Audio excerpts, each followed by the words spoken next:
Hello and welcome to Boomer Banter, where we have real talk about aging well. I am your host, Wendy Green. And every week we talk about the challenges, the changes, and the possibilities that come with this season of life. And today, as we honor Dr. Martin Luther King Jr., I'm thinking about something he said. He said, "We must accept finite disappointment, but never lose infinite hope." Those words reveal something profound, not just about social change, but about the kind of wisdom that often comes with time.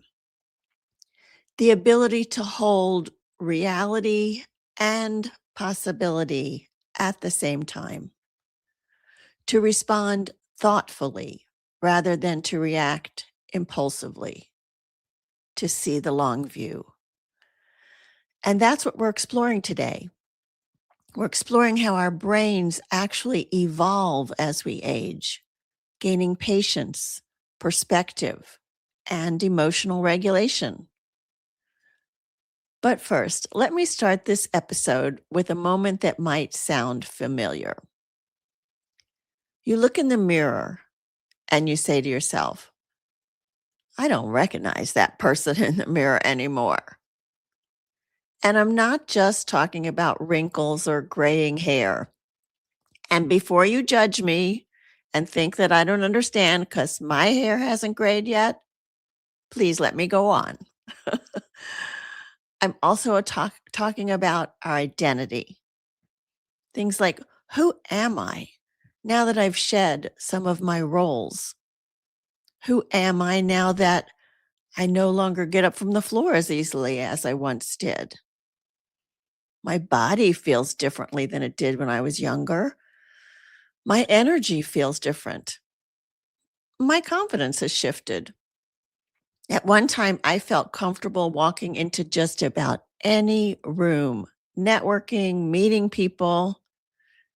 It's been a while since I did that on a regular basis, probably pre-pandemic. And so I don't feel as comfortable now as I did then. And when I do go out into those kinds of situations, honestly, sometimes I feel like I'm the oldest person in the room, or at least one of two or three others. And I think, how do these people, these younger people, understand the work I do about aging well? So can you relate to any of this? Well, here's what I've realized. Those negative comments that we give ourselves when we look in the mirror, they're not just about getting older and the physical changes that we see. They are the stories we tell ourselves about getting older. And they are stories that we have inherited from society, from our parents and grandparents. But as you know, I talk about a different truth on Boomer Banter and with my clients. So today, I want to dig into how our self-image changes as we age, not just physically, but emotionally, and how the way our brains evolve can actually make us more grounded, more thoughtful, and more resilient than we were in earlier decades. Think about this. I bet you can relate to this. When I was growing up, my self-image was very much dependent on what people thought of me. Was I wearing the right clothes? Was I thin enough? My hair was so curly and lived in Miami, so the frizz factor was pretty good. And straight hair was the in look. So I fought my curls so that I could fit in. I also tried hard to tan, even though mostly I burned. Sure, I still want to look good. I feel better when I dress for work, even though I work from home. I feel better when my clothes fit, better than they do right now, right after the holidays. But here's the truth. I am not trying to get into a bikini anymore. And honestly, I don't even remember wearing a bikini when I was younger. No, I don't think so. But what I am more concerned about now is how I feel. I want to feel healthy. And the extra pounds I put on over the holiday, they don't make me feel as healthy. And at this stage of my life, it's not the external validation that I'm looking for. It's more important that I feel good about myself. That is what I base my self image on. So, let me share some good news with you about how our changing brains can help us when it comes to our self image. I've been reading some fascinating research on this, and here's what scientists are finding. Well, certain skills like quick recall or processing speed may slow a bit, and I certainly have noticed that. Our ability to regulate emotions and put things in perspective often improves. Researchers have come to call this the positivity effect. As we age, our brains literally become better at letting go of unnecessary stress, focusing on what feels meaningful, and this is the big one, not reacting to every little thing, but instead responding thoughtfully. So it makes sense, right? When we're younger, our brains are wired for speed, performance, approval, achievement. We're balancing careers, families, and all the noise and ambition and stress that entails. But as we get older, the brain shifts more towards meaning and stability, perspective, and emotional balance. That's pretty cool, right? Our brains are evolving. And for me personally, meaning has become my big purpose, helping people find meaning in their lives as they get older. And learning to respond rather than react, wow, that is a lesson I am embracing and learning. I'm not there yet, but I'm learning on that one. So when you think, I don't feel like my younger self anymore, that is truth. But it's not a negative truth. It is the positivity effect. It is development. Your brain is changing. It's recalibrating for this new phase of life. So we have to give it different words instead of, I don't feel like my younger self, so there must be something wrong with me. Reframing it to say, no, I'm developing new ways of being is a better way of phrasing that and recalibrating yourself. So let me give you an example of how this played out in my life. As a young single mother, obviously, as most of you, whether you were a single mother or not, I was under a lot of stress. There was the work stress. I had to have a good job so that I could care for my family. I lived in Atlanta, and the commute from work to childcare each day added way too much stress. Then there was dinner, bath time, bedtime, and let's do it all again the next day. The teen years were particularly challenging with my daughter. She and I had ongoing conflict. Uncertainty felt terrifying, something that changed the routine. And the company I worked for was in the process of downsizing to be in a position to be sold. What did that mean for my job? What would I do if I got laid off? My nervous system was always on high alert, and I was not very in tune with self care. I just knew I had to keep going. So let's fast forward to my 60s. My kids had started their own lives separate from mine. I had left corporate America and moved to Greenville, South Carolina. I got involved with the Rotary Club, which gave me an immediate sense of community. Was there still stress? Oh, absolutely. My father's death, financial concerns, a couple of health scares. But here's the thing, I didn't immediately spiral. And if I did, it was not for too long. I was gaining perspective. I was developing patience.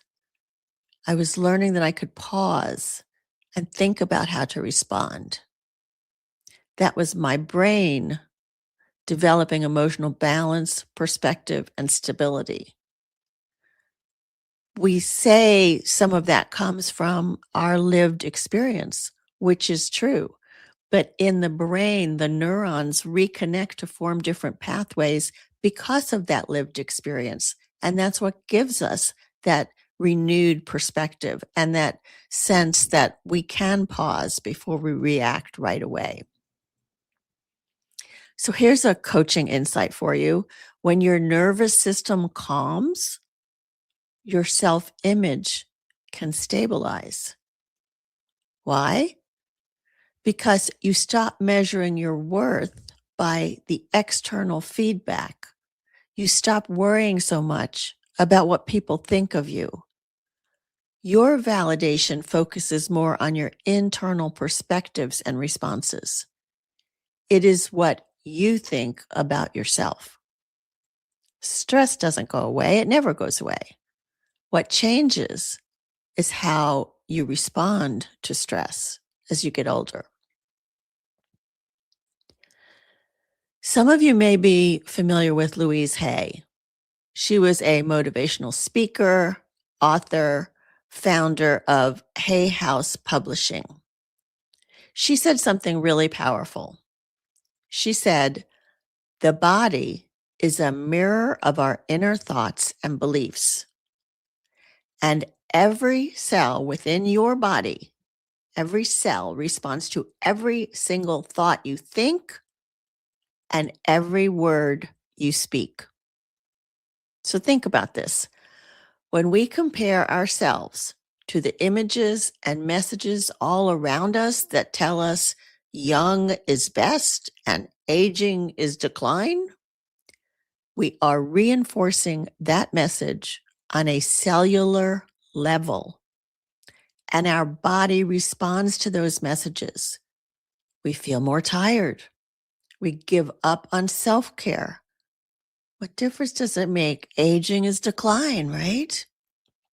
We stop pursuing lifelong learning. We tell ourselves, well, I'm too old to learn something new. And on a cellular level, we believe that. And those messages become part of our body. It's amazing the power of words on how we feel and respond physically. So what if the next time you looked in the mirror, you saw a person who has gained wisdom and perspective because of all you have lived through? What if you thanked that person for all that you have learned, the loves that you've had, the things that you've done? How much more motivating that message would be. And all those cells in your body would start to respond more positively. You might decide to go for a walk, call a friend, sign up for a course. You might find that you're standing up taller, sitting up higher in your chair, just because you have now told yourself you are good. You are still capable of learning, and you have learned perspective, and you have all these wonderful experiences in your past. And you can stop judging yourself by your graying hair. You can celebrate the resilience you have gained, the knowledge you have gained. And then you'll feel more like taking care of your body because it is the vehicle you have to continue to live a life of meaning.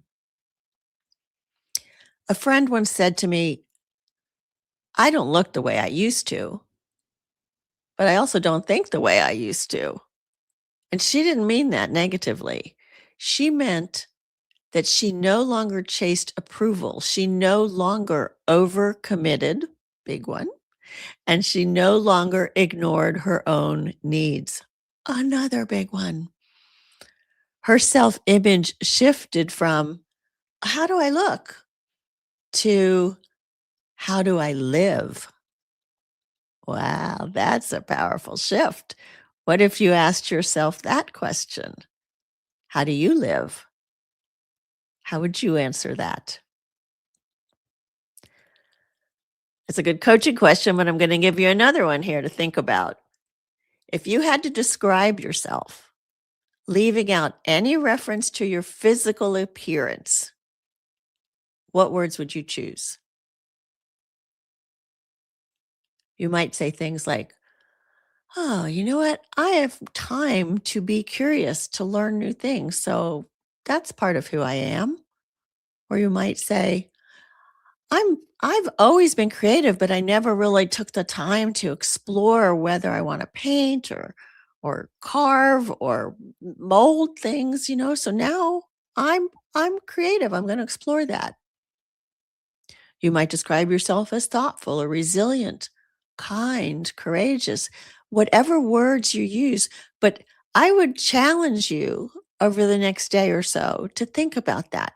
What words would you use to describe yourself now if you couldn't use any words to describe your physical appearance? So here's the truth. Your self-image is not about your reflection in your mirror. Your self-image is about your relationship with yourself and what you value in yourself. Our bodies change, that's a fact. But the good news is our brains change too, and those changes give us more wisdom, more perspective than we ever had when we were younger.